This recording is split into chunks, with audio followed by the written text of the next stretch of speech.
வாங்க, இன்றைக்கி நமக்கு ரூம் ஆயிடுச்சு. இன்றைக்கி கேம்பெயர் இருக்குது, அதனால் ஒரு 8:30 மணிக்கெல்லாம் கேம்பெயர் கொடுக்கணும். ஏன்னு கேட்டால் க்ரில்லு கேட்டிருக்காங்க. க்ரில்லு வந்து அவங்களே செஞ்சுக்கிடுவாங்க. நம்ம வந்து சிக்கன்லாம் வாங்கி மசாலா எல்லாமே ரெடி பண்ணி நான் கொடுத்துட்டேன். அப்போ மாமா வந்து கூடயே இருந்து கேம்பெயர் போட்டு கொடுத்துட்டு க்ரில்லுமே என்ன செஞ்சிடுவாரு. க்ரில்லுக்கு நம்ம சொல்லி அவங்களுக்கு தெரியும், அதனால் அவங்களே போட்டுக்கிடுவாங்க. வந்திருக்கவங்க வந்து பார்த்திங்கன்னா எல்லாருமே ஒரு 4-5 பேர், 12 பேர் வந்திருக்காங்க. 4-5 பேர் வந்து அதில் வந்து போலீஸ். அப்போ கெஸ்ட் வந்து நமக்கு எல்லாருமே பேச்சுலர்ஸ் தான். குழப்பில்ல சுடாக்கி தரேன். எனக்கு வீடியோ எடுக்கானா தானே இப்போ வேணும். ஓகே அப்போ நான் சூடாக்கி கொண்டுட்டு வரேன். ஓகே.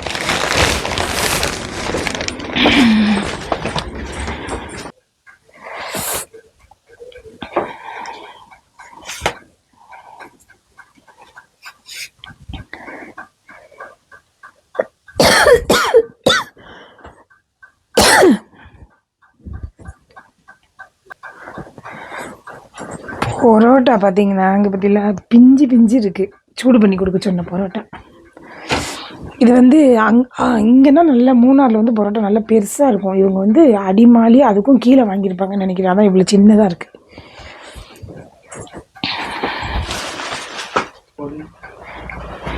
சார்கோல் நான் தரேன்னு சொல்லவே இல்லையே. சேச்சி சார்கோல் தரேன் குறைஞ்சி நான் இருக்கு கொஞ்சம் போல தான் இருக்கு.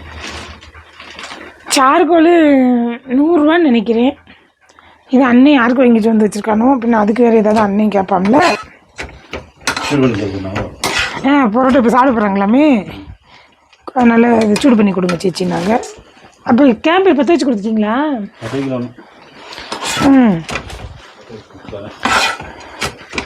சரி, அப்போ அதுக்கு சொல்லிக்கலாம்.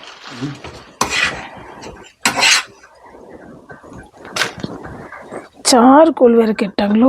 கேம்பேரில் எதுக்கு சார்கோல் கேட்டாங்க? அது எதுக்கா? அதான் நீங்கள் கூட வச்சு கொடுத்துருங்க.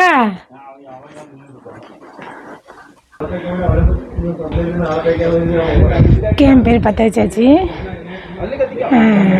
இது இப்போ இவங்களுக்கு இங்கேயே வச்சு என்ன செஞ்சுருவோம், சாப்பாடுமே நம்ம கொடுத்துடலாம்.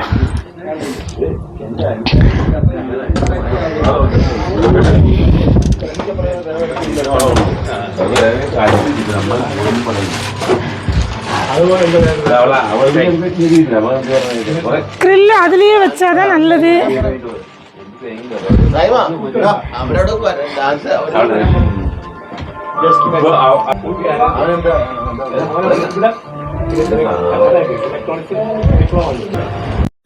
சரி மாமா, இப்போ நீங்கள் 10 கொடுத்துட்டீங்களா?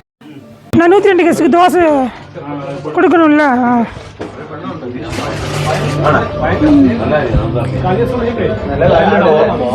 காற்று பயங்கர காற்று.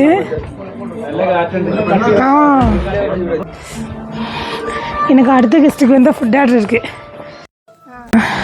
தோசை கேட்டிருக்காங்க.